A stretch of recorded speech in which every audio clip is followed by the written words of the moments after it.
Okay, so I didn't think I was gonna do another government shutdown live stream again 2 weeks after I did the first one on October 2nd. And to be honest, I thought this was gonna be done and over with really quickly, but here we are. I have friends in the military who are frustrated with USAA and some other banks, and according to them, they had to be on hold for over 2 hours. And I'm not trying to Josh on USAA. I've had him for a very long time, and I'm sure they're very, very overwhelmed with all the calls that they're getting. Um, and there are also other resources like Navy Federal and several other banks who are helping out during the government shutdown. And I have people who have reached out to me about taking a hardship withdrawal from their TSP. And I have to remind them that taking money out of their TSP should be their absolute last resort. And when I say absolute last resort, it means that you have no cash to eat, you have no cash to cover your roof, you have no cash to pay for your utilities. But there are a lot of things that people don't realize how much they can call their utility companies, mortgage company, and put a pause on it until the government resumes operations. It's not a secret. Everybody in the world knows that the US government has shut down. So there are options, and you also have rights as either an employee or as a military member, that you can protect yourself from potential foreclosure for not paying the mortgage on time. But you can put that on forbearance if you need to. You can you can notify the utility companies and let them know that you're not going to be able to make the October payments or November payments, right? So those are the things that I do want to kind of go over. However, I also want to go over some of the updates from the government shutdown, and just feel free to put any questions in the live chat below, and let me know how you feel during this government shutdown. And do you think this is going to be more than 30 days, or do you think this will be done in less than 30 days? And the prediction market, and I hate to show this to you, but there are people who gamble on the government shutdown, which I don't do, but there are probabilities of how long the government shutdown will last. And based on what's going on in the Senate right now, it's pretty much a deadlock. I mean, the Democrats released the video, Republicans released the video. They're in a deadlock about healthcare, basically, right? And they're saying that we're not going to come to it if you don't talk to us, and vice versa. And the other party is saying that if you don't vote on this, then we have nothing to discuss. So military members, federal employees, kind of became a pawn on the chess, like playing chess, to say, if you don't come to the table, we're gonna start laying people off, or if we're gonna start not paying them, right? So those are the things that people have to deal with. All this time, and found this out 2 weeks ago. I don't know why I didn't know this. I should have known this, but Congress still gets paid during the shutdown. So yeah, but I'm sure you guys have your own opinion on that. But anyway, the prediction market says a shutdown lasting 35.5 days, up from 33.8 days on Sunday. Okay, so that they have this prediction market they like to put money on and see how long the shutdown is going to last. I don't play this game. I don't do it. I'll never do it. But anyway, so this is due to the Democrats are opposed to the Republicans' plan not to extend Affordable Care Act tax credits for 2026. If that were to happen, many individuals who obtain their health coverage through state insurance exchanges are likely to face drastically higher premiums without the subsidies. So the healthcare premiums are already going up on average of 11 to 12% in 2026. So from the Democrat side, they're saying that the premiums are going to be even worse if they don't get these subsidies. And the Republican side saying that we just want to let them expire, right? And I'm not taking any sides on this. I never say I'm a Democrat, I'm a Republican on my channel, because I'm neither. I'm an independent, and I like to talk about these things based on what I see. And if you've been following me for a while, I do dig into those bills and actually read those, like OBBB. During the beginning of the year, from January to July when they started talking about a one big beautiful bill, and I was like, oh, that's really the name of the bill, right? And then when I really looked in there, and there are some good ones and there are some really bad ones. Like if you guys remember all the live streams that I did with the federal employee pensions, that they were going to be increased, and they were going to get rid of all the 0.8%, 2.2% contribution to 4.4%. And if you're not going to become an at-will an employee, you're going to start contributing 10%, 15%, something like that, right? But there are some good ones, like the HSA ones. But they ended up getting rid of it. And there's some other good ones that I didn't mention in those videos, but I do dig into those bills to really understand what they're saying, because news can say one thing, but when you start reading things, you're going to realize, okay, maybe some of the things that are mentioned on the news are not as good or as bad as they sound, right? So just make sure that you guys have a very good understanding of what's going on with the government shutdown. Just don't rely on the secondary source, including myself, right? I'm going to be talking about some of the research that I found and things that are going on. I'm not affected by any means, but then a lot of you guys are. So I want to make sure that you guys understand what's going on with that. Now, back to the prediction market, though. So since Sunday, the market is predicting that the government shutdown, the odds of the shutdown lasting 30 or more days rose significantly to 69%. And the odds of the shutdown ranging between 10 and 29 days were at 30%. So the longest shutdown recorded was in 2018, and I was already separated from active duty then. And that was 35 days. So this one could potentially break all the record from the previous ones. Not that I'm hoping for it by any means, but there are higher odds of passing 45 days of shutdown, and that has increased to 46%. Now, as far as what Wall Street is saying, let's forget about these guys for a second. And as far as what Wall Street is saying, is that this could be one of the record-breaking shutdown in history, and this could potentially go to 45 days. Now, for those of you watching this, I'm sure you guys are affected by it in one way or another. How do you go about this, right? So, you have to worry about your roof. You have to worry about what's going on in your house. You can't worry about everybody else, what's going on in Congress, because you have to take care of what's going on in your household.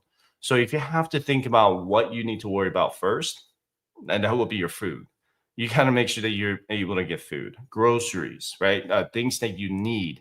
Eating out at restaurants are a want, not a need. Being able to just kind of like meal prep for a little bit. This is something that I did during the 2013 shutdown, and that was 17 days, and that sucked as an E5 in the Air Force, and I was just making like 11 to 1,200 bucks per paycheck, paying the bills, and I had like 2 roommates, right? So food is going to be the number one priority, and then number 2 would be utilities, to make sure that you're still getting electricity, water, gas, and all that. But you can call those utility companies and ask if you could delay those payments by another month. And let's say you owe 70 bucks on the water, trash, and sewer in October, and that you're paying that every single month. You could call them and say, hey, I'm affected by the government shutdown and I'm not getting paid this month. Can I possibly delay this payment to November? Because these guys don't want to deal with late payments, right? And they really don't. So utility companies, they understand that the shutdown happens, things happen, but if you're being proactive about calling them, they're going to be very forgiving. So that's something that I want you to just kind of keep that in mind, is you're able to call them and delay the payments. I mean, I'm not going to say 100% sure that they're going to say, yeah, I'm going to give you I'm going to let you delay your payments. Some utility companies might say, nope, you're going to pay them, right? But it's worth a shot, right? And I want you to be aware of those resources.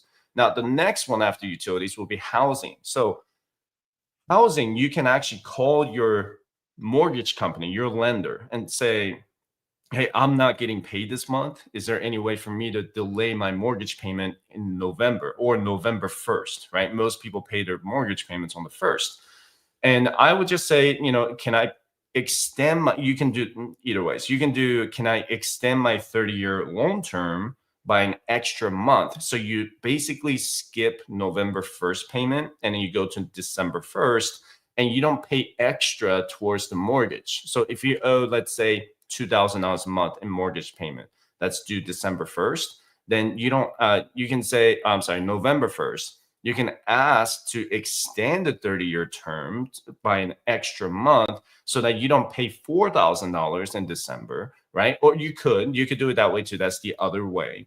And, or, just asking for that extension, 9 times out of 10, they're going to grant it unless you have like something, you've had several late payments with the mortgage company before the shutdown had occurred, then that could become an issue. But give them a call and let them know. Again, being proactive, it does make a difference. Okay. Now, following that will be the insurance premium. So if you're getting a partial paycheck, if you haven't checked your pay stub, you're wrong. You should. Okay. So if you're getting a partial paycheck, you're supposed to still get a full deduction of your healthcare premium, dental, vision, and all that, because during the shutdown, you're still supposed to be covered by healthcare. So if you get really sick during the shutdown, you still can go to the doctors and say, I need to be seen or whatever, because you're still going to be on the covered under healthcare. But make sure to contact your insurance companies too, and be very proactive. I know I've said that word so many times. All right, now let's go to what's going on with the shutdown. So they try to vote again, and it failed. Right. So again, I was saying that the Democrats are. They're saying that this ACA subsidies being going away is not an option. And the Republicans are saying that if you don't vote on this, we're not going to talk about it. So they really just kind of like, I think they sent everyone home back to their home states. So that's not really happening. So let me read you this real quick. So the Senate on Tuesday failed to reach the 60 votes needed to advance the House bill, passed bill to end the government shutdown and extend funding into next month, with no new Democrats offering their support. So if the Senate needs to change the bill for anything, they need to call the House back. But I believe the House Republicans are not even in DC, last I checked, or maybe they may be right now. Let me know if I'm wrong on that. Okay. And the vote on day 14 of the funding lapse was the latest indication of how far both sides are dug into their positions, with Republicans refusing to negotiate with Democrats over healthcare tax credits that they're seeking to extend. And House Democrats returned to Washington on Tuesday in hopes of pressuring GOP leadership to call the chamber back into session. And Democrats plan to meet at the Capitol at 6 p.m. to chart the path forward. And Speaker Mike Johnson reiterated earlier Tuesday that he will not call the House back until Senate Democrats vote to end the shutdown. Wow. Okay, so I was right. I wasn't wrong on that, but that's really how it is right now. So they do want the Senate to pass the bill as is, or Mike Johnson is not going to call Congress back to session, or the House members back to session. Okay, so that's, and you know what? This is actually interesting too. All right, so Republican Senator Murkowski of Alaska told reporters that there is a lack of trust between the two parties. So, and that's true. And I've been following their news, and they're saying that there's a deep distrust between the two parties, because now people are saying that, well, with or without the shutdown, they were going to furlough the federal employees anyway. They were going to send out the RIF notices anyway. So, now the Democrats are kind of just saying, we're going to hunker down and just ride this out. And, if you look at the statistics of the people, right? How many federal employees do we have? It's like 2 million people. So 2 million out of 300 million people in population, statistically speaking, when you look at the political party, the bigger picture from their perspective, maybe not my perspective, okay, they're going to think that, well, this is going to hurt a smaller number of people so we can continue with the shutdown. This is just what I'm thinking, all right? I could be wrong on this, But there are also people still going to get hurt because there are also contract government jobs, people who are not necessarily federal employees. And when these public sectors, start government facilities shut down, some of the applications, they're going to be delayed. The student loan process is going to be delayed, and air travel is going to be delayed as well. But there's just already that distrust between the two parties and say, well, we're not going to do anything because you're not going to do anything. So now they're kind of in the Mexican standoff, right? So that's just one of those things that's happening. And she says, if you're a Democrat, you're looking at it and you say, why am I going to try to be helpful if Mr. Vaught at that's Russell Vaught, who's the director of OMB, which is the Office of Management and Budget, is just going to do a backdoor move and rescind what we've been working on. Okay, said Murkowski. And there's a lack of trust. Does it make it harder to come to terms on on hard things like a government shutdown? Absolutely. So again, she's talking about Russell Vaught, and who has already issued RIVs across 17 agencies to start laying people off during the shutdown. So again, they are saying that if this was going to happen anyway, why should we even give in to the government shutdown? And the other news, it was saying that 600 employees with the CDC have received layoff notices that were not later rescinded. Internal CDC officials not authorized to speak to the media told CBS News on Tuesday. According to the officials, about 1,000 CDC employees initially received reduction in force notices. Okay. And then 600 people are still going to go through with it. And then the other 400, it looks like they're going to go back to work. So, yeah, all of that going on. Now, as far as the military pay goes, so if I'm sure you guys have seen the news about, I think it was on Saturday, maybe Friday, President Trump directed the DoD to start paying the military members, active duty military members, and on the 15th. Now, does this mean everyone will get paid on November 1st if the shutdown continues?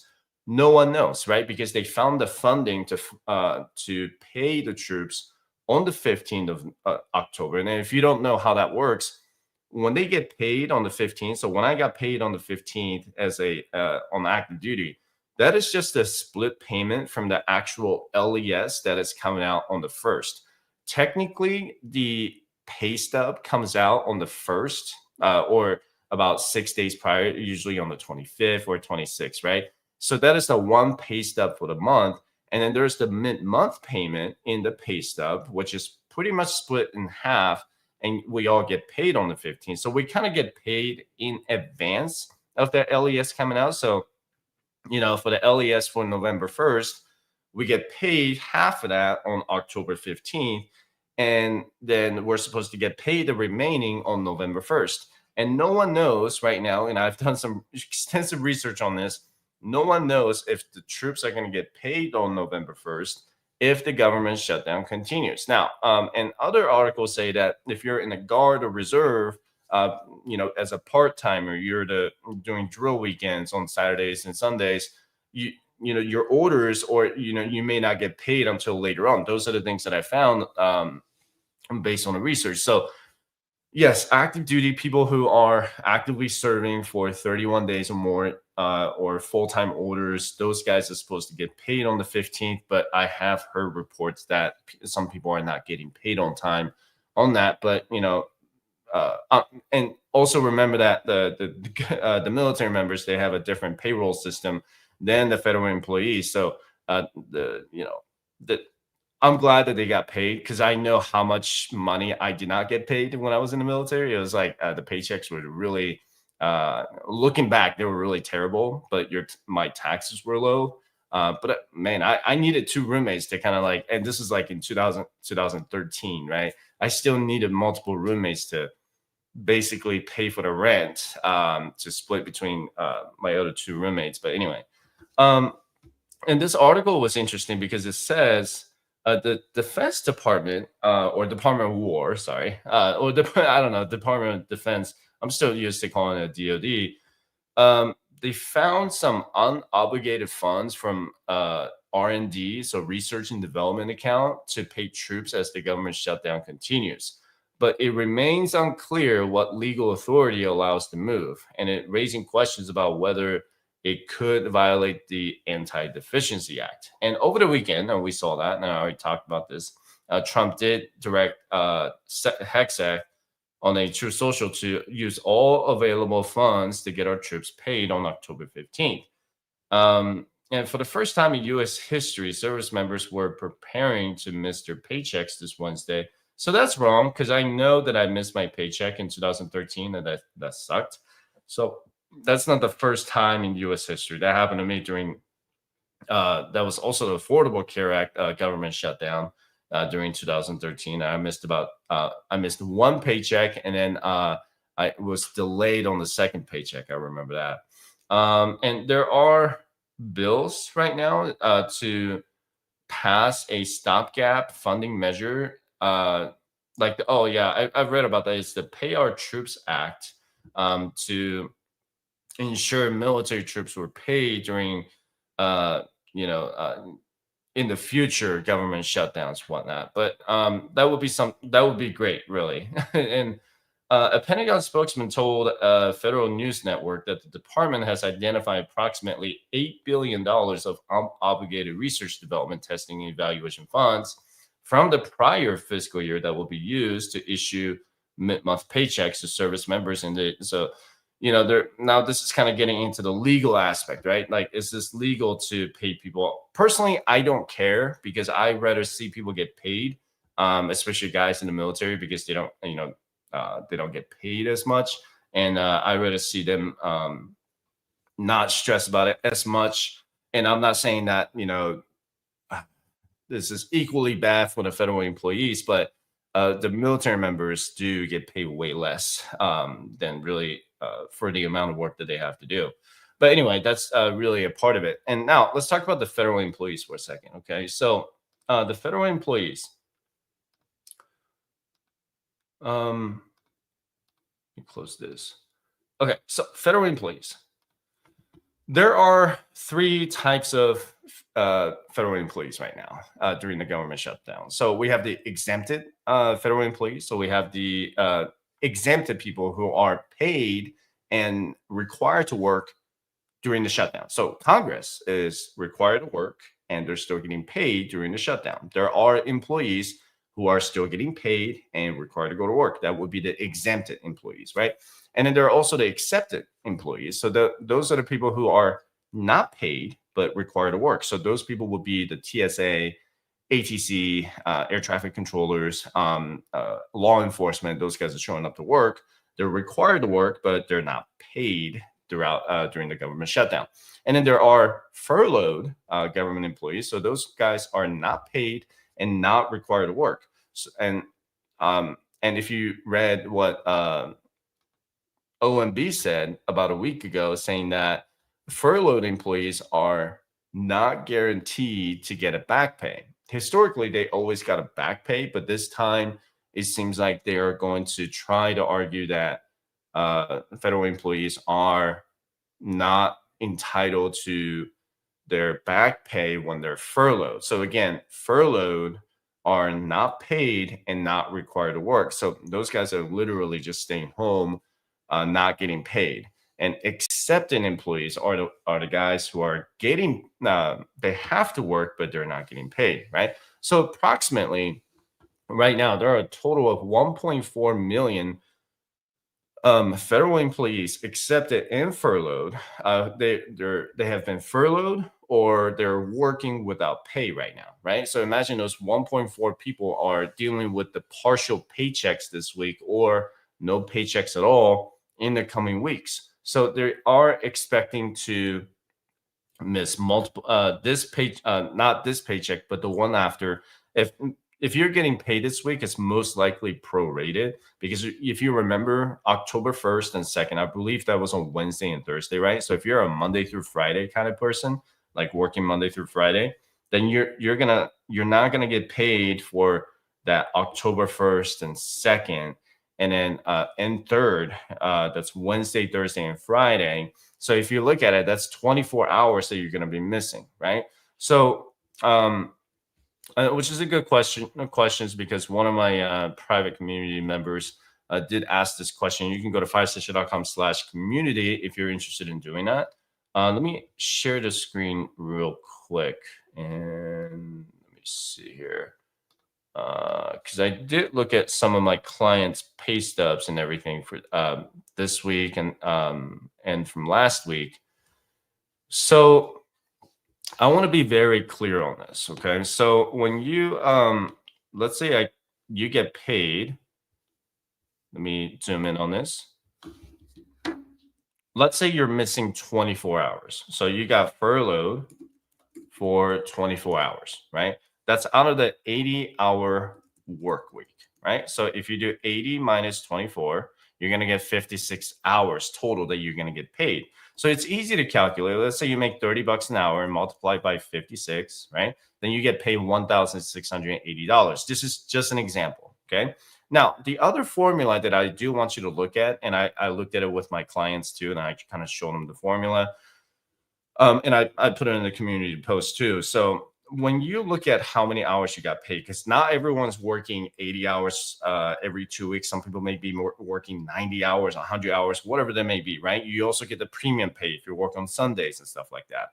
But if you do 56 divided by 80, and I'm going to explain to you why we need to know this, it's 0.7 or 70%. Okay. This is something that's very, very important for you to understand when it comes to your pay, and I'm going to explain that to you in a second. Let me switch to another pen here.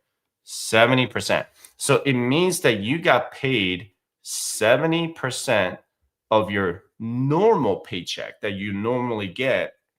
So that 1,680 is what you got, right? Because normally you would get paid, let's say you make 30 bucks an hour. So you do 30 times 80, right? And that gives you, solve it for me, 2,400, right? So the 70% of that paycheck is going to be about $1,680, right? Does that make sense? So this is something that you really need to understand because it has everything to do with the benefits, TSP contributions, and everything, right? So you got paid 70%. That's what you got, which is $1,680 if you made 30 bucks an hour. Now, what does that mean for your TSP? Now, I'm going to go through one of them one by one. So for your TSP, let's say you were contributing 5%. Okay. So if you were just doing the 5% to get that 5% match, that's easy to figure out, right? So now you're going to get the 5% of $1,680, which is the prorated paycheck. So your TSP contribution actually goes down based on the percentage. Now, as opposed to what you normally get with the 80 hours, which is $2,400. I don't know why those numbers disappeared. Okay. Now, what if you were doing the dollar amount contributions? Because some people do I max out my TSP every 2 weeks, or I do certain set of amount, like I only put 500 bucks every 2 weeks, whatever that may be, right? So let's do 500 bucks. Let me do that. Okay. So let's say you do 500 bucks every 2 weeks. So how much is being contributed to the TSP based on the prorated amount? You're probably going to see a reduction in contributions as well. I'm going to switch that to red. So remember, you're only getting paid 70% of it, right? So 70% of it, you're actually only getting paid, not paid, you're only contributing $350 to your TSP if you contribute in dollars for 500 bucks, because 70% is what you got paid for this paycheck or next paycheck. I hope that makes sense. Okay. So take a look at your pay stub. It should say something like that. All right. And if you're doing the dollar amount and you have a specific set of number that you're trying to achieve by the end of the year, let's say you're trying to max out your TSP by the end of the year, which is 23,500. Great.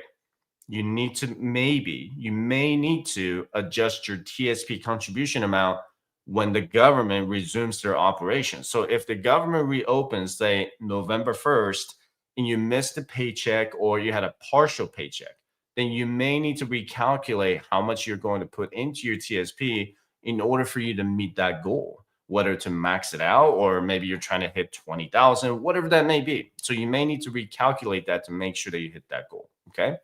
Let me know if you have any questions on the TSP. Now, for medical, dental, and vision, those are going to be fully deducted. So if you were making, 5,000 bucks a month, and then now it's switched to, let's say, 4,000 for the uh, partial paycheck, and if you're paying 250 a month and 150 a month for vision, and then or dental, and then you pay 50 a month for um, vision. Okay. So if that's the case, even if you're getting a partial paycheck, these are still fully deducted. Your medical, dental, and vision are still going to be fully deducted. They're not going to be deducted. You're not going to owe them money if you're not getting any paycheck. So if your paycheck was zero, this is going to be zero.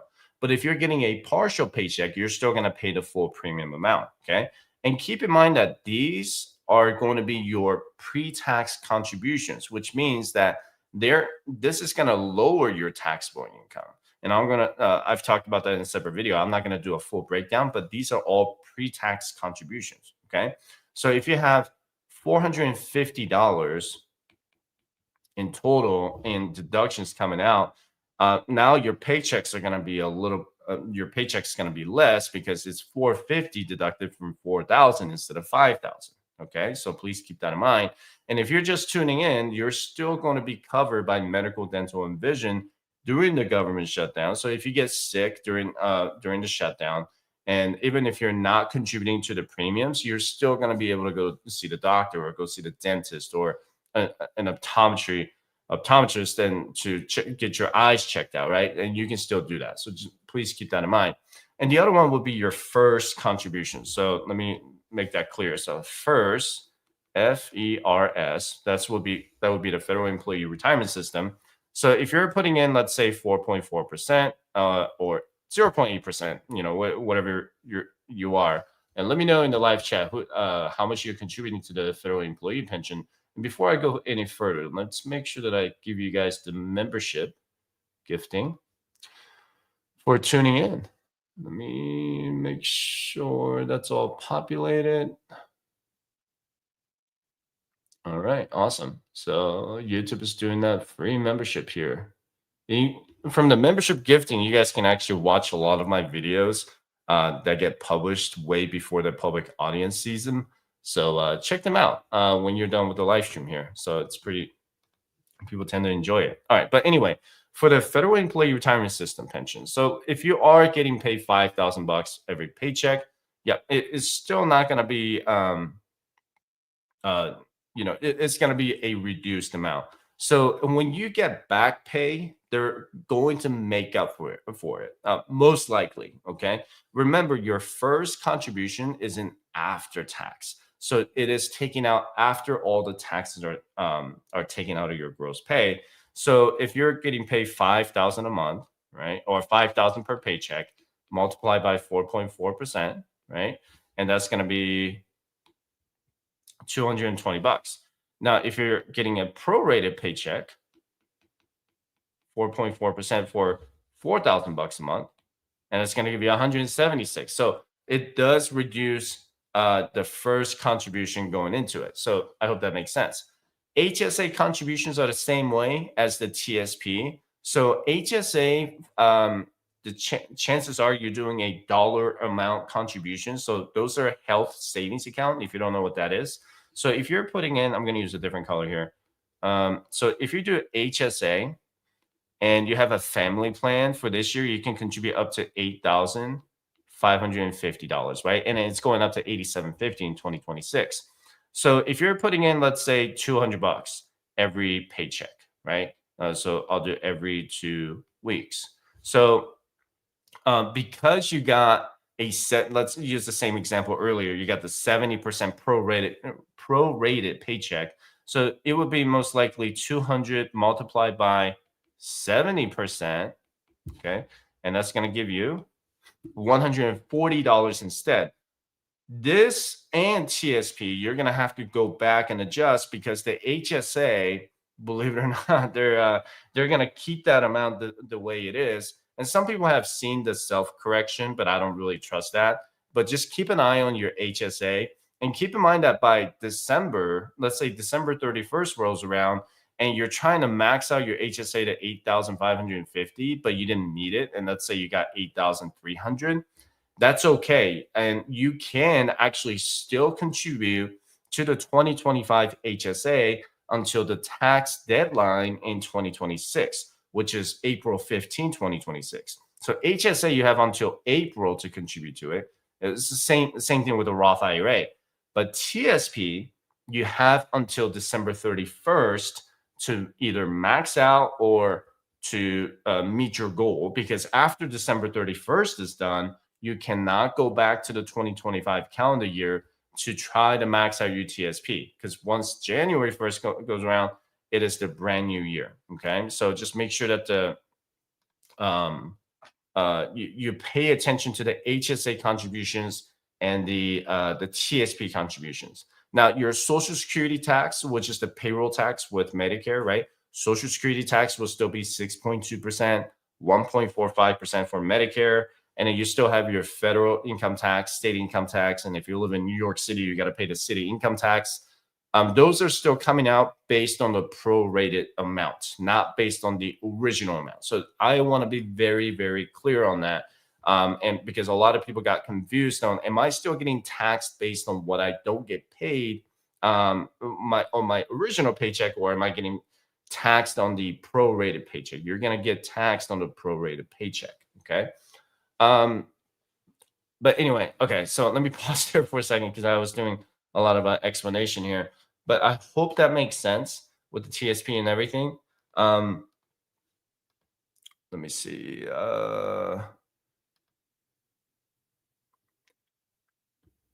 Okay. So yeah, some good question. I'll get around to those. Okay. Now,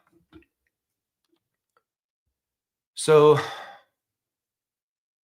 when it comes to an emergency, I want to be very, very clear on the TSP. I made a video about what Congress is proposing to remove the 10% penalty essentially when you take a hardship withdrawal from your TSP. Not a loan, but actually taking money out. Great. Great that they're trying to pass that. I still don't think taking money out of the TSP is going to solve your short term and long term solutions. Okay. When it comes to taking money out of your 401k or TSP 403b, it has to be your very, very last resort. Okay. It has to, because the taxes that you have to pay, the penalties that you have to pay now, it does not cover nearly what you're going to need in the short term and the long term. And I've read comments in that video in the comment section. People are saying that I have no choice but to take money out of the TSP. I don't know your personal situation. I'm sorry that you're going through a hardship situation, but I'm going to ask you, like I ask all my clients, have you gone through all 8 steps or 7 steps before getting to that point? Because taking money out of your TSP is going to slow your retirement down. You may not be able to hit that retirement age. And some people in the comments will say, well, I don't give a crap about retirement right now. I'm trying to survive. Fair point. Okay. But have you gone through all other 7 steps to find other resources? Because I would rather you take out a loan for 10% than paying 40% on the TSP withdrawal, right? Like you wouldn't go to a payday loan and pay 100% in interest. So why not take out a different loan for 10% instead of taking out a TSP withdrawal for 40%, right? You lose 40%. That's what some people don't understand, is that when you take money out, let's say $10,000 from your TSP, you're going to lose 40% of it. You're going to lose 10% in penalty.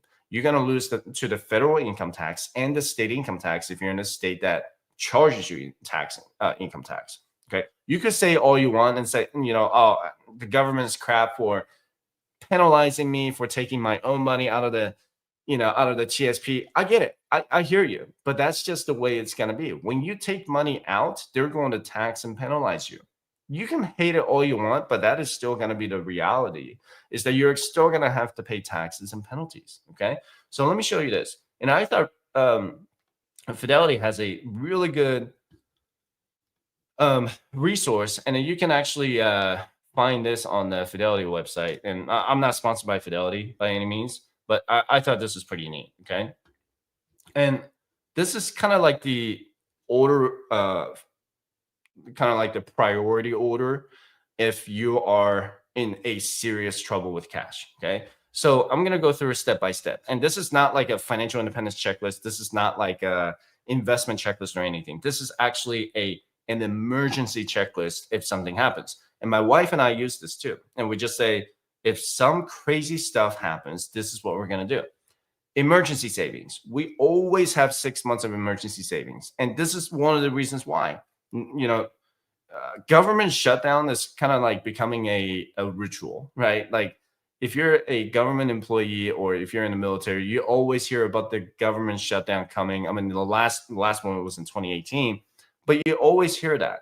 So if you're a public sector employee, you should always have at least 6 months of expenses set aside in an emergency fund. This should be your wake up call and say, this is something that I need to get my poop together, right? Now, let's say you don't have that. You don't have your emergency savings. Next one is interest-free credit card. Yes, I am so anti-credit card debt because I personally have $47,000 in credit card debt when I was in my 20s, right? And I learned my lesson. And I'm never doing that again. I still use my credit cards today to pay them off in balance every single month. And I just earn the 2%, 3% rewards. I know some people don't like the rewards and all that, but I use them because that's basically adjusting my purchases by 2 to 3%. I'm saving money on it, but that's besides the point. But you could use the interest-free credit card and say, all right, you got an 18-month interest-free credit card to pay for your necessities. This isn't the time for you to go out to eat or to get things that you want. This is to pay for things that you need because you don't have emergency cash savings. So step 2 is to try to find an interest-free credit card. But what if you don't have a group credit, right? Let's say you can't find an interest-free credit card. The next one is really going into the non-retirement accounts. That would be your taxable brokerage account. Okay, so that would be the brokerage account that you open with Robinhood, Schwab, Fidelity, whatever, whoever. It doesn't matter who, because that has nothing to do with your retirement accounts, your 401k or TSP. It has nothing to do with your TSP. Yes, you would have to pay taxes on it. You would have to pay taxes on the capital gains. So if you have $10,000 in there and then 8,000 of that is in principal and you have 2,000 in interest, you have to pay the capital gains that you earn on that $2,000, but you're not going to get taxed again for $8,000. Okay. But that would be the next step.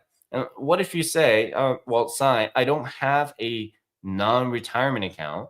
Then the next one is penalty-free withdrawal from retirement plan or account. Now, this only applies to the people who are over the age of 59 and a half. So step 4 says penalty-free withdrawal from retirement plan or account. So if you're 59 and a half and you're still working for the federal government, TSP allows you to take 4 withdrawals per year as a federal employee. Okay. So that's 4 withdrawals per year as a 59 and a half, age 59 and a half federal employee. You can check that out. You can do TSP, traditional TSP or Roth TSP. Okay. But if you're before that, that's not going to apply to you. And some people have asked me, what about the rule of 55? No, even if you're 55 and you're working for the federal government, you cannot take money out of the TSP because you're still employed.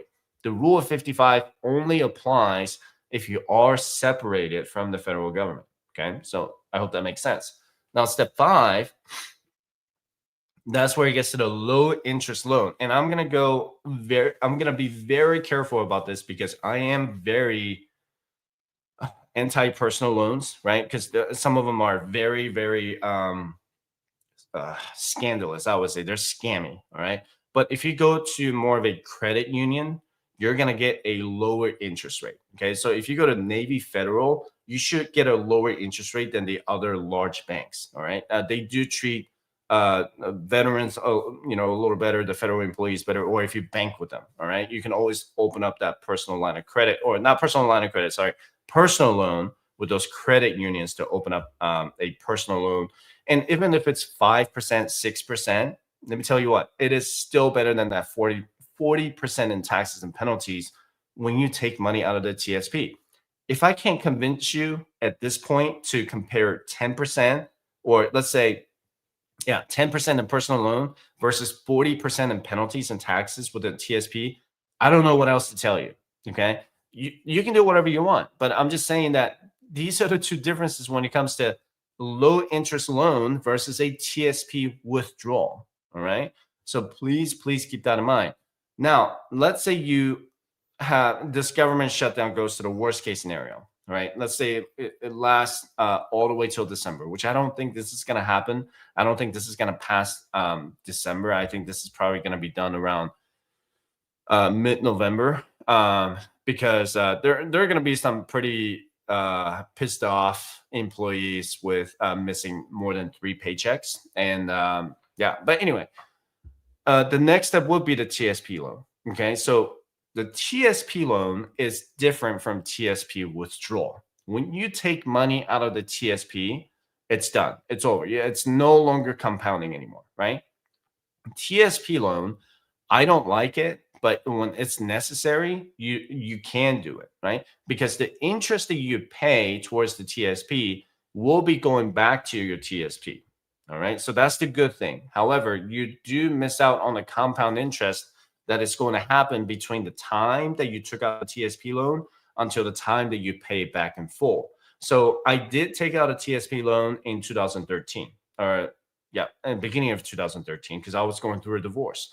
And I had to take that money out, I felt like, but I didn't go through the process. I could have taken out a different loan, and which I did actually. I did have a personal loan that was about 9% in interest with USA, I remember.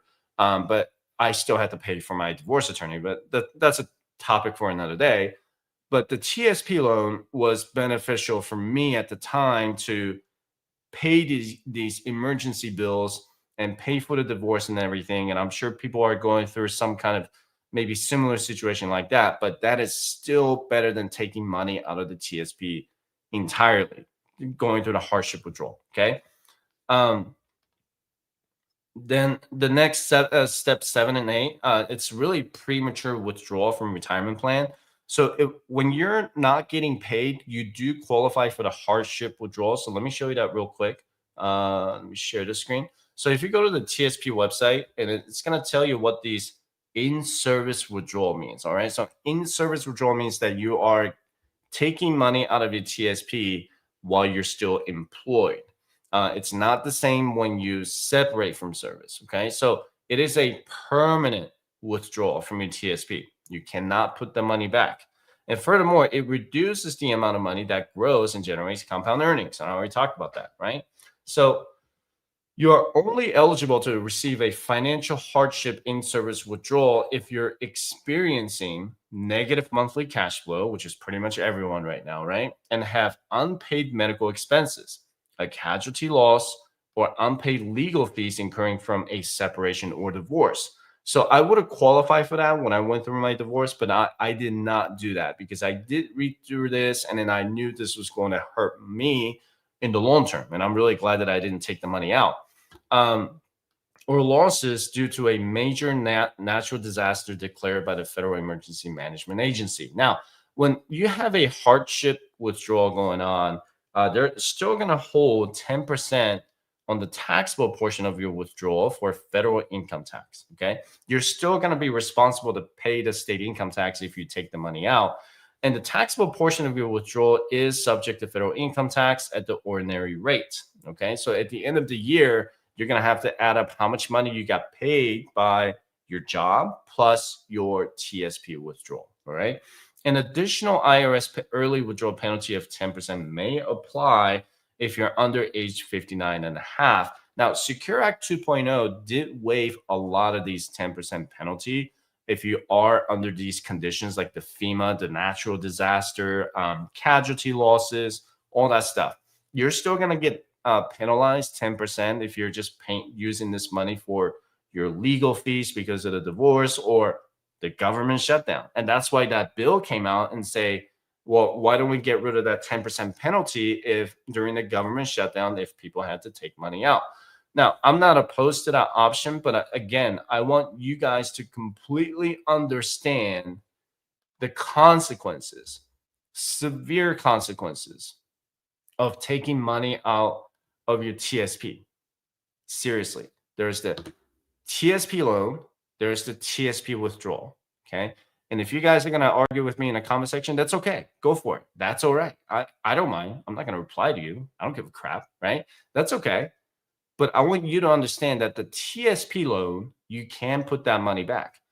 TSP withdrawal, you cannot put that money back. Okay. Then you have to remember that if you have to take money out anywhere else, try not to touch your TSP. Go to a credit union and try to get a personal loan if you have to. Go to a credit union and get a low interest personal loan if you can.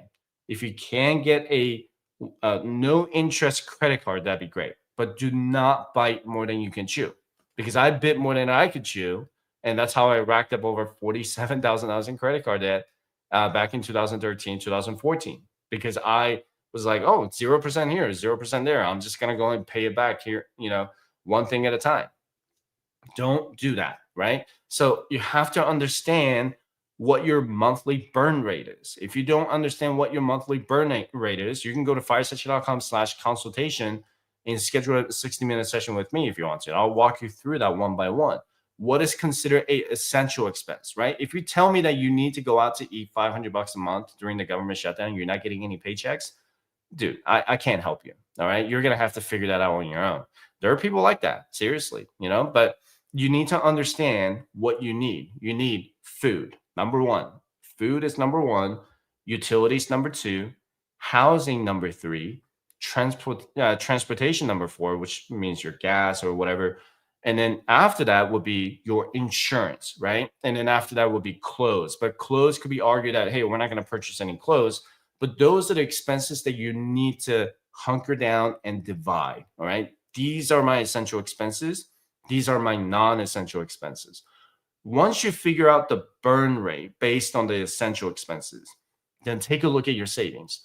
Do you have enough in cash to pay for those essential expenses? If the answer is no, go to the next one. Can you take out a interest-free credit card? If the answer is no, go to the next one. I'm going to go get maybe a personal loan from the credit union. Okay. Credit union. If you go to the larger bank, you're probably not going to be able to negotiate the interest rate on it. And there are so many websites right now that offer a 0% interest free for federal employees and military members. Let me show this. That provide financial resources and assistance. Okay, you can go to this link. You can go to benefits, WTOP. The one that I know for sure is the Navy Federal. Navy Federal is pretty good. But yeah, take a look at those. Okay, and this is a good question right here. Are there any pros and cons to dollar amount versus percentage? No, I mean, most people use the dollar amount to achieve a certain number goal, right? And 5% is really the minimum that you want to contribute to the TSP, because that's a guaranteed 100% return from your employer, because they're going to match you that additional 4%, right? Because the 1% is always going to be coming out and say, no matter how much you contribute, and then you contribute 5%, they're going to give you an additional 4%. So 5 to 5 match. Do that 5%. But you also need to if you do the dollar amount, you need to make sure that dollar amount matches the 5% as well to get the match, right? So you don't want to try to bring it down to like $100 every paycheck and it barely meets 3%. So if you're not contributing as much, make sure to put like 5%. That is the minimum.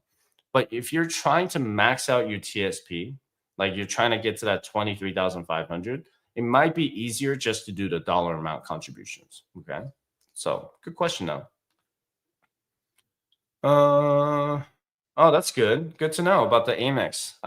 Yeah, called Amex and they were being helpful. Visa sent me a loan officer. Okay. Or officer. Okay. That's cool though. That's awesome. Uh, Yeah, that's the downside of these banks is that they're going to take care of their customers, their clients first, right? So if you don't have Navy Federal, if you don't have USAA, then no, you're not going to be able to use these benefits. But if you've been banking with Navy Fed or USAA, then they're going to match the paycheck that you had previously. So if you got paid $3,000 a month or the last paycheck, you should get 3,000, and then when the government resumes operations, then you should get that money. They're gonna take that money out. So it takes a 2-week pay cycle to adjust TSP allocation. Okay, cool. Unless, did I miss something? Maybe I didn't. That's a good point about government not shutting down past November 18th. So I mean, there's still gonna be 48 days, right? So the last time the government resumed their operations is because air traffic controllers and I think TSA guys, they just basically said, yeah, we're not coming into work anymore. So figure this out. I mean, ATC, they they're essential workers, and I'm really it blows my mind that these some of these essential workers are not paid. Right? I feel like if you have to go to work because you have to protect safety, air safety. You have to protect, you know, Coast Guard. No, Coast Guard's Homeland Security. I wonder if they're getting paid. But anyway, if you're, essential workers, I feel like you should just get paid, and none of this, all these divisions of who gets paid and who doesn't get paid. Okay, and you want to furlough some workers, maybe they're non-essential workers. I get it, but whether you're essential or non-essential, in my personal opinion, it's very very subjective. Because I could argue for my situation that I need to go to the VA, right? When I go to the VA and a lot of when they start shutting places down because they're not being funded right now, I mean they're not fully shut down, but when I go to, let's say I need to go talk to an officer at the VA, but because the lapse of funding, I can't talk to that person until the government resumes operations. Now that's going to become a problem for people who are, trying to get their disability benefits, or they're trying to be seen by the doctor or whatnot. I mean, the VA is already slow, and it's going to be even slower. Social Security Administration, you're still going to get paid on time, but if you try to get a hold of someone at Social Security Administration, just good luck with that. All right. A lot of people are on furlough because they're considered non-essential. To me, in my opinion, I think air traffic controllers, law enforcement, these guys who are in an essential working environment, they should get paid, and this shouldn't be an issue. Right. That's just my personal opinion. Let me know how you feel about that.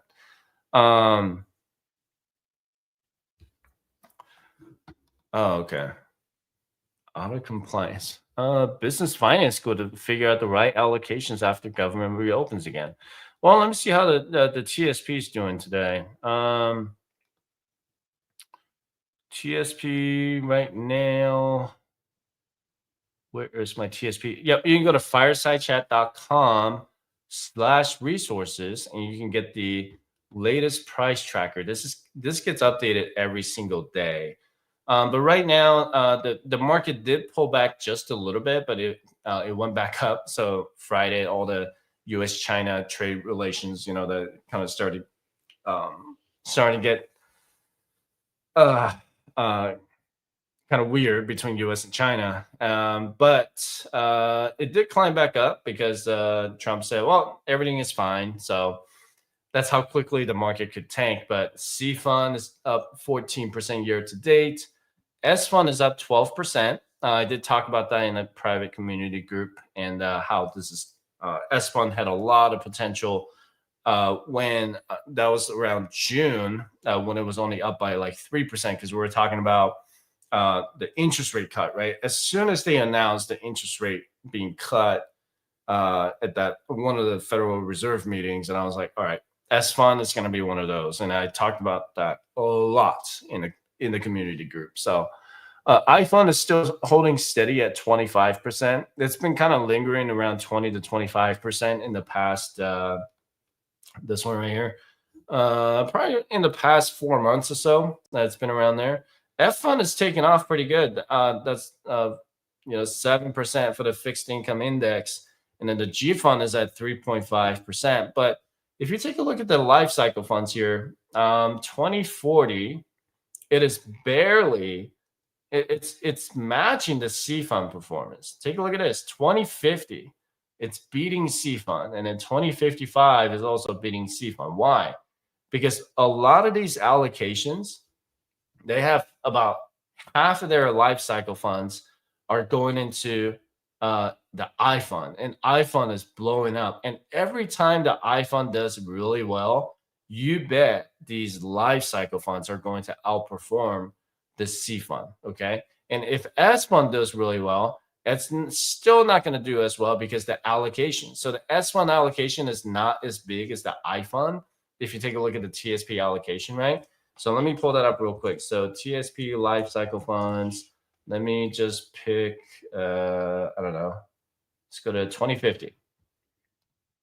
Okay, and when I go to 2050 here, let's say if I go to 2050 fund, if you scroll all the way down, it's going to tell you, see, iFund. Oh, I was wrong. Sorry, this one has 28%. Why did I think that it had 42%? That was C fund. My bad.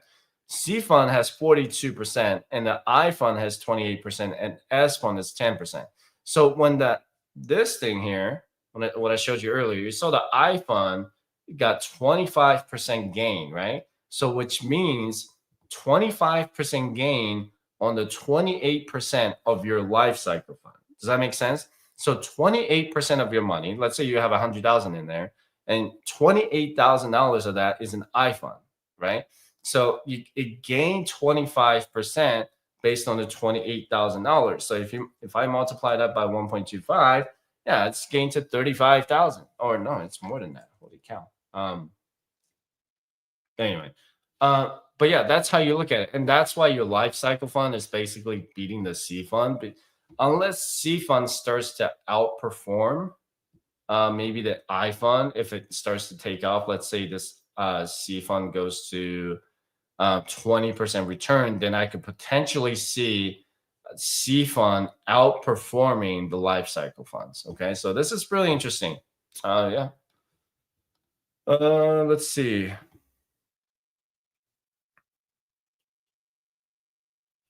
Yeah, that's a good one. Francita 007. Um, yeah, 6 months emergency fund if needed. We were at home for over 2 years. We should have been saving then. Yeah, I'm not gonna I'm not gonna make fun. I'm not gonna shame anyone who doesn't have an emergency fund because I've been there, right? At one point in my life, I didn't have any emergency savings. And ever since I built my emergency fund of 6 months, I have never gone back into debt. And it's been over 11 years, going on 12 years, I've been debt free because of the emergency. If you think nothing emergency happened in the last 11 years, you're wrong. All right. My house flooded. I had issues with my car, and I had issues with the house. I had issues with so many things. If I did not have an emergency fund, I would be going back into debt. I would have been in debt again, right? So having that emergency fund is really the key, but I hope this is a wake up call for many people today and say, you know what? I need to get my poop together and just say, I am going to have an emergency fund from now on because this government shutdown will not be the last one. It's going to reopen. I know it's going to reopen. Okay. If you think it's never going to reopen, I think you're wrong. It's going to reopen, but it's going to happen again. No matter who the president is, no matter who is sitting in Congress, you should always be prepared for a government shutdown. And I always recommend, if you're single, 6 months of expenses. If you're married, 6 months of expenses. Why? Because you are in the government sector. Okay. So this is something that I always recommend. And I met Dave Ramsey about 2 years ago here in Vegas. I got a picture of him. I look a little fatter back then though, but yeah, talked to him for a little bit. I told him about my debt free plan, and it was pretty cool to talk to him for a little bit, you know. But I shook his hand, took a picture with him, and I said, "Hey, yeah, I got out of $110,000 in consumer debt back in 2015." He was like, "Wow, well done," you know. It just sounds just like Dave, and he's like, "So what are you doing now?" I was like, "Yeah, I'm doing this financial stuff and just teaching people how to stay out of debt, you know." And how to build their fire journey, really financial independence and retire early. But you can be, whether you're for or against Dave Ramsey, his fundamentals, I completely agree with him. Staying out of debt, consumer debt, right? And, living below your means and have an emergency fund. It's really that simple. He says 15% investment rate. I say 25%. But I'm on fire, right? I'm on the financial independence plan. So that's a little different. And I get it. But his fundamentals, I completely agree with him that a lot of Americans do not know how to live below their means. They really have a hard time doing that because it is a spending culture. You go to TikTok, there's some spending stuff that you want to get because everybody else got it. Now I want to try it, right? You go out and then you hear, oh, 50% discount, but they actually really just marked up the price so that you can see 50% discount, but it's really not. But anyway, just all I can say is hang in there. Take this as a lesson that you always should have an emergency fund. If you tell me, I'll never have an emergency fund, I can't help you. That's you. That's you telling yourself that I can never do this. You can. This is from someone who paid off $110,000 in consumer debt in 2 years, making $58,000 a year. And of course, I found some side hustles back then too to make up that extra income. But I did it, right? Sold my car, sold everything to um, go into a minimalistic behavior. Sacrificing my life for 2 years just made sense for me because after 2 years was done, 11 years later, I get to travel anywhere I want. It doesn't affect me. Doesn't affect me. I get to max out my retirement every single year. Get out of that mindset of I cannot do this. This will never be me. I can never do it. That's not you. You can do it. Okay. You really can. Hang in there. Go to firesession.com/resources. Get the free resources to use. We got the retirement calculator. We got the compound interest calculator on that website. Take a look. Okay. See where you're going to be. You can go to schedule a session with me at firesession.com/consultation. But hang in there. Hopefully the shutdown doesn't last any longer than 30 days. Hopefully they'll reopen next week. If not, be ready. Always be ready. All right. And I will be back in a live stream I'll be back next week on Tuesday. So until next time.